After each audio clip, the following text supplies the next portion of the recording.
At last, the first day of my long-awaited vacation arrived.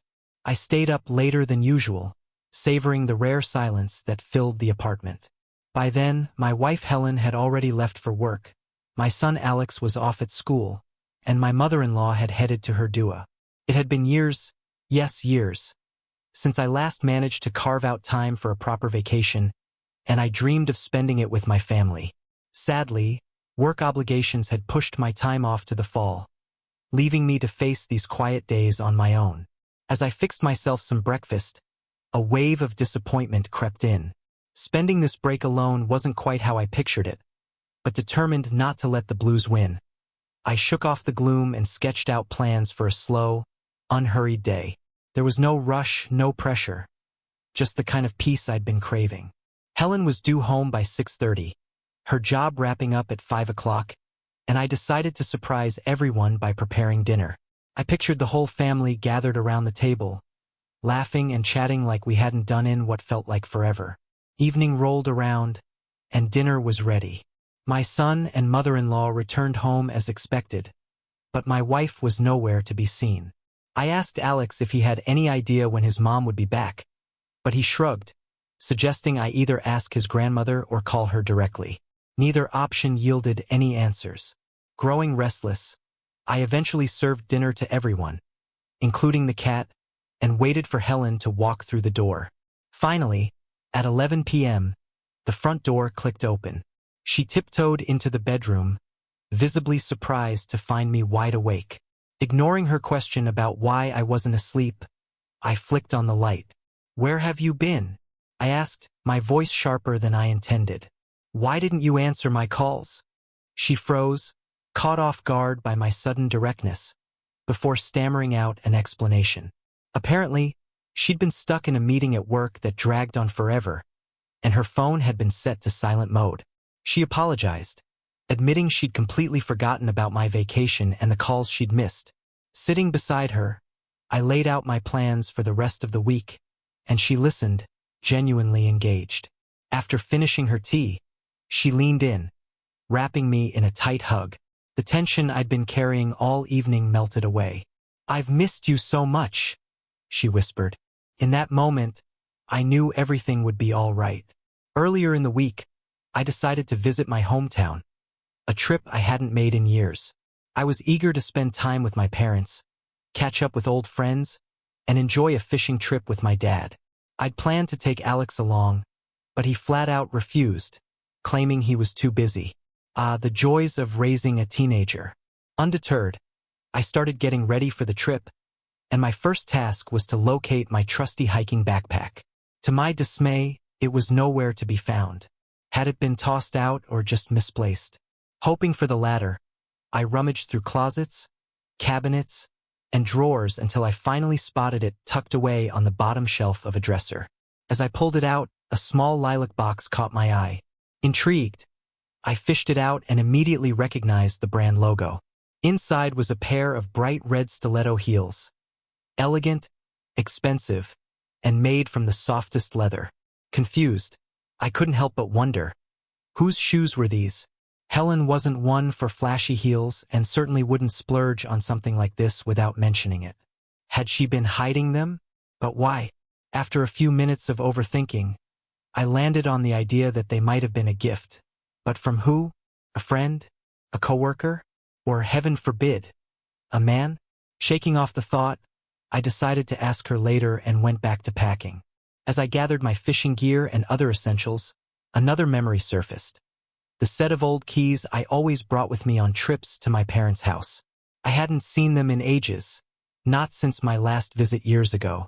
They weren't particularly useful anymore, but something about having them in my pocket always felt comforting, like carrying a piece of the past. I searched high and low, retracing steps in my mind until I checked the storage locker where Helen kept all kinds of odds and ends. Sure enough, there they were. Smiling at the nostalgia, I tucked them safely into my bag and continued getting ready. Amidst the jumble of items in the locker, I finally found my keys. As I pulled them out, a few scraps of paper fell loose, scattering across the floor. One in particular caught my attention. A small piece of purple paper torn from a notebook. Without much thought, I picked it up and read the hastily scrawled words. "This is my number. Be sure to call me. I'll be waiting. Arthur." The note left me puzzled. Who was this Arthur? Who was the message meant for? And more importantly, how had it ended up among my belongings? I read it again and again, but no memory surfaced. No connection to anyone by that name. Even Helen had never mentioned an Arthur in her stories or conversations. My thoughts began to spiral, but before I could make sense of anything, the sharp ring of the phone pulled me back to the present. Setting the paper aside, I answered the call, and soon enough, the note drifted to the back of my mind. Later that day, I headed to the local supermarket to pick up groceries and some last-minute fishing supplies. Just as I walked through the entrance, I felt a light tug on my sleeve.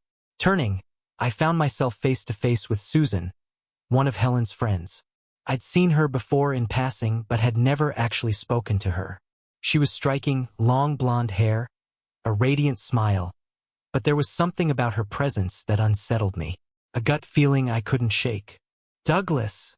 she exclaimed brightly. "Fancy seeing you here. Why the long face? You look so glum." "Hello, Susan," I replied, glancing at my watch to emphasize my haste. "Sorry, I'm a bit pressed for time." But Susan ignored my attempt to brush her off. "Oh, come on, what's the rush? Tell me, how are you? What's new?" She smiled warmly, stepping closer. "Why don't we sit down and have a quick chat? It's been ages since I've talked to someone like you." I shook my head, trying to remain polite. "That's kind of you, but I really need to get going," I said firmly. "Maybe another time." Her persistence, however, knew no bounds. Before I could react, she took my hand, intertwining her fingers with mine, and moved uncomfortably close. I exhaled, the frustration mounting. Something about her demeanor felt too invasive, too calculated. With a calm but firm gesture, I freed my hand, taking a step back.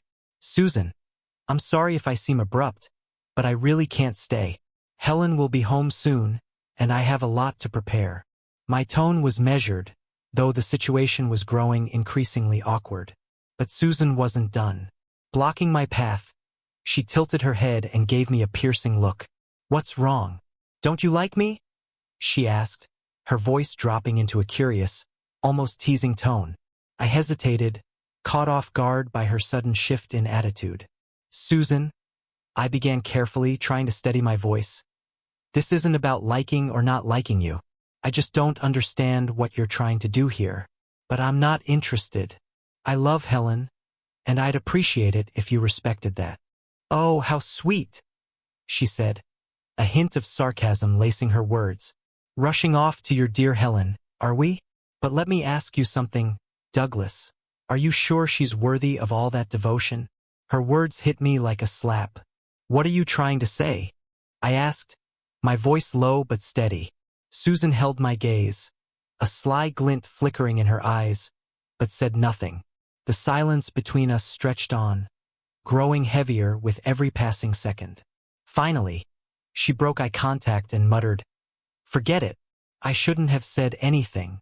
Relieved yet rattled, I turned and made my way into the supermarket, leaving her behind. The encounter left a bitter taste in my mouth, and I couldn't shake the unease that had settled over me.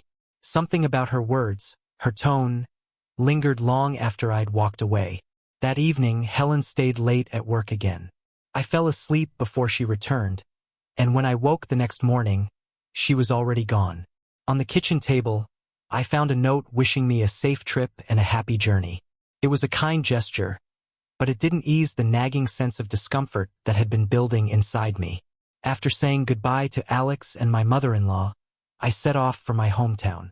On the surface, everything seemed normal, but the tension in my chest refused to ease.